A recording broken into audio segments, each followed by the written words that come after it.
Hello everyone, स्वागत है आपका युवा स्टडी क्लास में। आज 12 सितंबर 2020 है। आज के जितने भी महत्वपूर्ण करंट अफेयर्स के प्रश्न बनते हैं उन सभी पे हम डिस्कस करेंगे, जिनको मैप और पिक्चर के साथ डिस्कस करेंगे। अगर इन क्वेश्चनों की पीडीएफ प्राप्त करना चाहते हैं आप तो टेलीग्राम चैनल ज्वाइन करें, जिसका लिंक आपको वीडियो के डिस्क्रिप्शन में मिल जाएगा। साथ ही टेस्ट में भाग लेने के लिए और करंट अफेयर्स के शॉर्ट नोट्स प्राप्त करने के लिए आप वेबसाइट विजिट करें, जिसका लिंक भी आपको वीडियो के डिस्क्रिप्शन में दिया गया है। तो चलो शुरू करते हैं आज के प्रश्न नंबर 1। हाल ही में जारी वैश्विक आर्थिक स्वतंत्रता सूचकांक 2020 में भारत का कौन सा स्थान है? तो 2020 के GEFI में भारत का 105वां स्थान है, यानी ग्लोबल इकोनॉमिक फ्रीडम इंडेक्स। इसके अंदर भारत का 105वां स्थान है। जबकि 2019 में बात करें इस सूचकांक में भारत का, तो 2019 में भारत का स्थान 79 यानी 69वां स्थान था। इस सूचकांक में भारत के पड़ोसी देश चीन का स्थान 124वां है। यह सूचकांक कनाडा देश के, जो कनाडा देश है, यह कनाडा देश की एक संस्था द्वारा विश्व भर के कुल 162 देशों की वार्षिक तुलनात्मक रिपोर्ट जारी करता है, जो कि विश्व भर के देशों में आर्थिक स्वतंत्रता का तुलनात्मक अध्ययन पर तैयार किया जाता है। अध्ययन करके उनको अंक प्रदान किया जाता है, जो अंक 0 से लेकर 10 के मध्य होता है। इसके अंदर जो प्रथम स्थान पर रहा वैश्विक आर्थिक स्वतंत्रता सूचकांक में, वह हांगकांग देश रहा, जो कि 8.94 अंकों के साथ रहा। यानी हांगकांग को 10 में से 8.94% अंक प्राप्त हुए। जबकि दूसरे नंबर पर सिंगापुर, जिसे 8.65 अंक प्राप्त हुए 10 में से। तीसरा न्यूजीलैंड को 8.53%, स्विट्जरलैंड को 8.43% अंक प्राप्त हुए। ऑस्ट्रेलिया को 8.23 अंक प्राप्त हुए। इसी के साथ भारत को 7.16 अंक के साथ 2020 के इंडेक्स में 105वां स्थान रहा। जबकि 2019 का जो इंडेक्स था GEFI यानी वैश्विक आर्थिक स्वतंत्रता सूचकांक 2019 था, उसके अंदर भारत को 8.22% अंक प्राप्त हुए थे। इसी के साथ भारत का 79वां स्थान था। 2020 का जो इंडेक्स है उसके अंदर चीन का 124वां स्थान है। पहले स्थान पर हांगकांग देश रहा है। अब बात करें GEFI 2020 में सबसे नीचे कौन से देश रहे, तो उसमें अफ्रीका महाद्वीप है, उसके देश कांगो, जिम्बाब्वे, अल्जीरिया, ईरान आदि देश सबसे नीचे रहे हैं इस सूचकांक में। प्रश्न नंबर 2 पे बात करेंगे दोस्तों। भारत सरकार ने किस राज्य में 971 करोड़ रुपए के राष्ट्रीय राजमार्ग यानी NH यानी नेशनल हाईवे परियोजना को मंजूरी दी है? तो भारत सरकार के द्वारा बिहार राज्य में 971 करोड़ रुपए के राष्ट्रीय राजमार्ग परियोजना को मंजूरी दी है। भारत सरकार ने बिहार राज्य में जो NH 80 पर 120 किलोमीटर लंबी परियोजना के लिए 971 करोड़ रुपए की मंजूरी दी है। यानी क्वेश्चन आ जाए कि बिहार राज्य में भारत सरकार के द्वारा 971 करोड़ रुपए किस राष्ट्रीय राजमार्ग परियोजना के लिए दिया है, तो यह NH 80 के लिए दिया है। कुल 120 किलोमीटर है। 120 किलोमीटर सड़क का निर्माण मुंगेर, भागलपुर, त्रिपेटी, कहलगांव खंड पर क्रिकेट सड़क निर्माण की जाएगी। इसके बारे में जानकारी सड़क परिवहन और राजमार्ग मंत्रालय के द्वारा दी गई है। हमने कल डिस्कस किया था, बिहार राज्य से ही प्रधानमंत्री श्री नरेंद्र मोदी जी के द्वारा एक योजना को शुरुआत की गई थी। उस योजना का नाम है PMMSY यानी प्रधानमंत्री मत्स्य संपदा योजना। इस योजना को बिहार राज्य से ही प्रधानमंत्री श्री नरेंद्र मोदी जी के द्वारा शुरू किया गया था। साथ ही ई गोपाला ऐप भी लॉन्च किया गया था, जो कि किसानों से संबंधित है और ये मछली उत्पादन से संबंधित कार्यक्रम है या योजना है, जिसे प्रधानमंत्री ने बिहार से शुरू किया था। बिहार राज्य के संदर्भ में चर्चा करें तो यह रेड जो कि भारत के नक्शे में दिखाया गया है, यह बिहार राज्य है।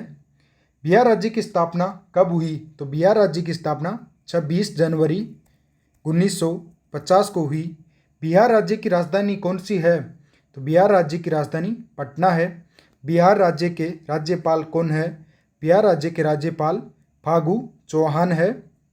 बिहार राज्य के वर्तमान में मुख्यमंत्री कौन है?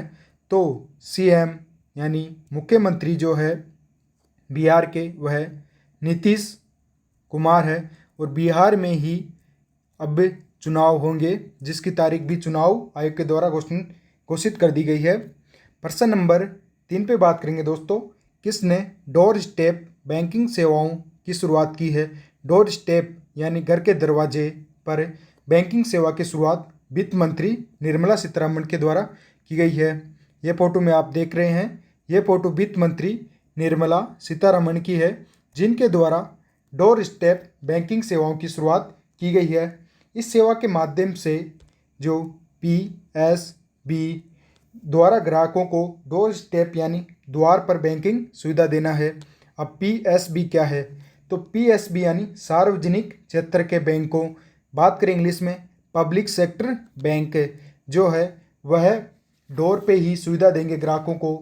पीएसबी बैंकों के डोर स्टेप बैंकिंग सेवाओं का शुभारंभ 9 सितंबर 2020 को निर्मला सीतारमण यानी वित्त मंत्री के द्वारा किया गया है। पीएसबी की इस योजना का लाभ विकलांग व वरिष्ठ नागरिकों को विशेष रूप से मिलेगी, लेकिन सभी ग्राहकों को यह सुविधा मिलेगी, लेकिन विशेषकर विकलांग और वरिष्ठ नागरिकों को इस सुविधा का लाभ होगा।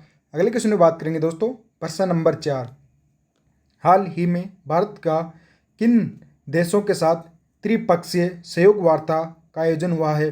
त्रिपक्षीय यानी 3 देशों, और द्विपक्षीय होता है मतलब 2 देशों। तो एक तो भारत हो गया, 2 और देश है, तो वह 2 देश है फ्रांस और ऑस्ट्रेलिया, यानी भारत, फ्रांस, ऑस्ट्रेलिया, तीनों देशों के मध्य 9 सितंबर 2020 को त्रिपक्षीय सहयोग वार्ता हुई थी। इस वार्ता में भारत की ओर से जो भाग लिया था वह भारत के विदेश सचिव,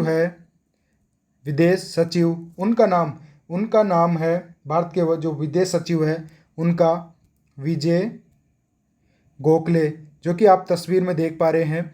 यह तस्वीर भारत के विदेश सचिव विजय गोखले की है, जो कि भारत, फ्रांस, ऑस्ट्रेलिया तीनों देशों के मध्य जो त्रिपक्षीय सहयोग वार्ता हुई थी उसमें भाग लिया था। इसका आयोजन करने का जो मुख्य उद्देश्य था वह भारत प्रशांत क्षेत्र में सहयोग को बढ़ाना, वह त्रिपक्षीय संबंधों को मजबूत बनाना और तीनों देश अपनी ताकत का समन्वय करना, इसी उद्देश्य से यह वार्ता हुई थी तीनों देशों के मध्य।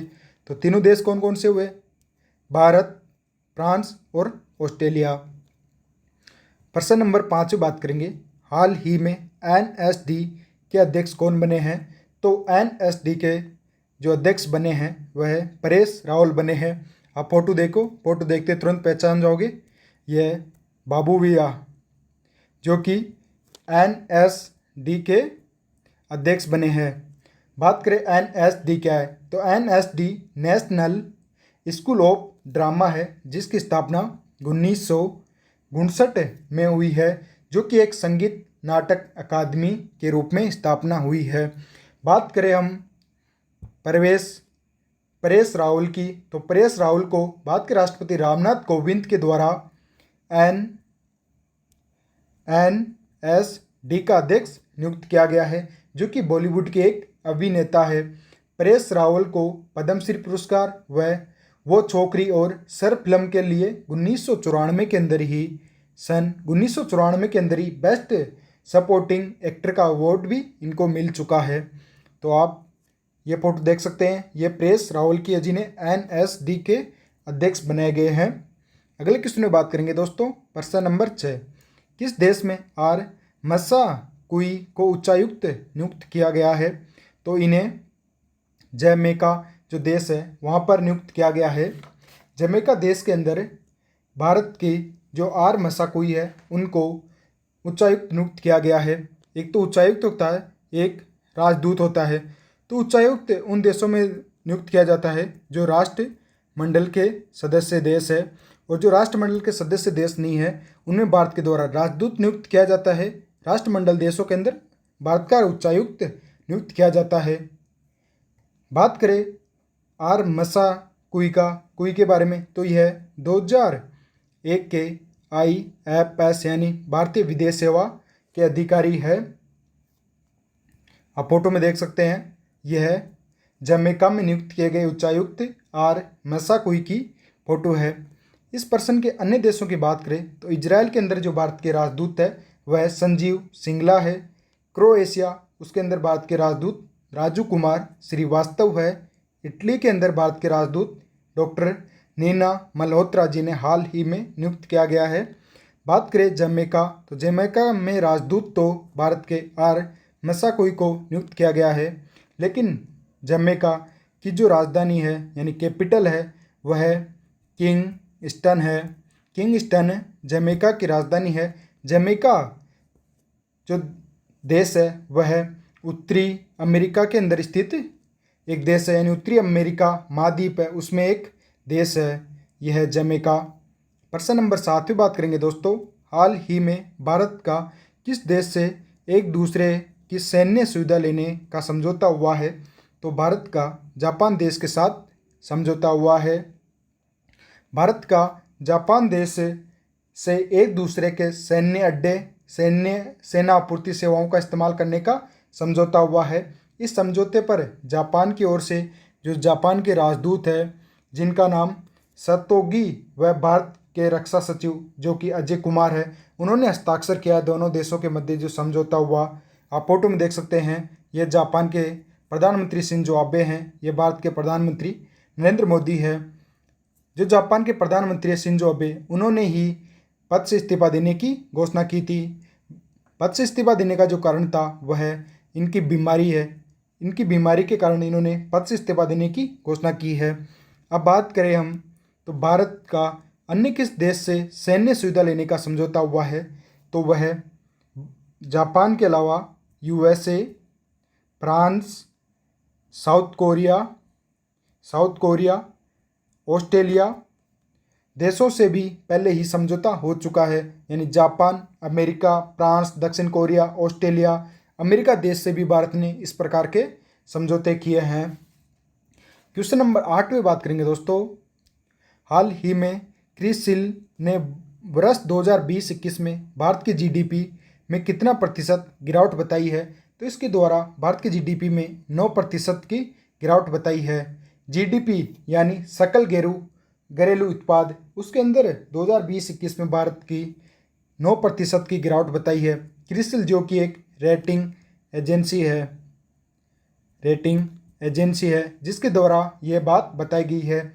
भारत सरकार ने 2020-21 के पहली तिमाही, यानी साल में 4 तिमाही होती है, 3 महीने की, पहली तिमाही जो कि अप्रैल से जून तक की थी, उसके अंदर जो आंकड़े जारी किए GDP के, उसमें 23.9% की गिरावट आई है। और क्रिस्टल ने जुलाई से सितंबर के मध्य जो दूसरी तिमाही होगी वर्ष 2020-21 की, उसमें 12% की गिरावट की बात की है GDP में। GDP यानी सकल घरेलू उत्पाद कहा जाता है।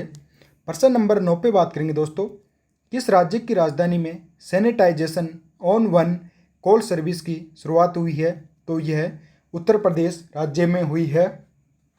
आप देख सकते हैं यह उत्तर प्रदेश का ही है। उत्तर प्रदेश के लखनऊ शहर के अंदर यह सुविधा शुरू हुई है।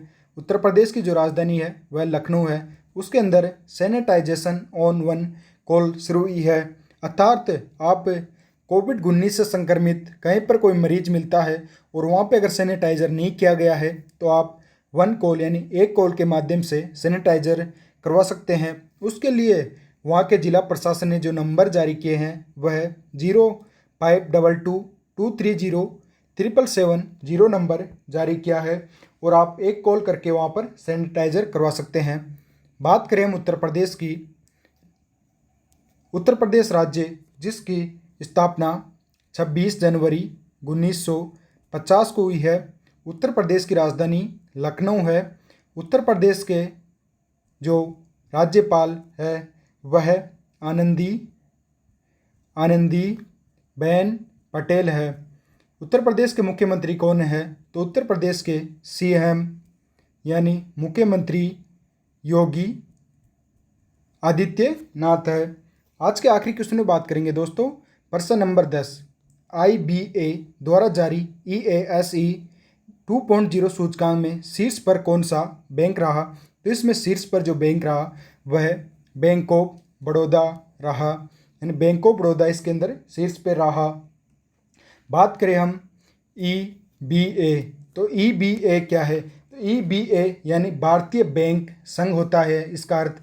तो EASE 2.0 सूचकांक जो तैयार किया गया था वह IBA प्लस BCG यानी बोस्टन कंसल्टिंग ग्रुप के द्वारा EASE सूचकांक तैयार किया गया है। इस सूचकांक की शुरुआत 2018 में की गई थी, यानी 2018 से ये सूचकांक जारी करना शुरुआत की गई थी। EASE जो सूचकांक जारी किए जाते हैं वह 6 विषयों पर जारी किए जाते हैं। ग्राहक जवाबदेही कैसी है, जिम्मेदार बैंकिंग, गहन वित्तीय समावेशन, HR, ऋण वितरण प्रशासन व उद्यमी मित्र के रूप में PSB पर तैयार किया जाता है। बात करें IBA का अर्थ होता है भारतीय बैंक संघ यानी इंडिया बैंक एसोसिएशन, इसका अर्थ होता है फुल फॉर्म होता है। इसकी स्थापना कब हुई थी? तो इसकी स्थापना 26 सितंबर 1946 को हुई थी, जिसका वर्तमान में मुख्यालय बम्बई में है। बम्बई कहाँ पर स्थित है? बम्बई महाराष्ट्र में स्थित है। भारत के अधिकतर बैंकों के जो मुख्यालय है वह बम्बई में स्थित है।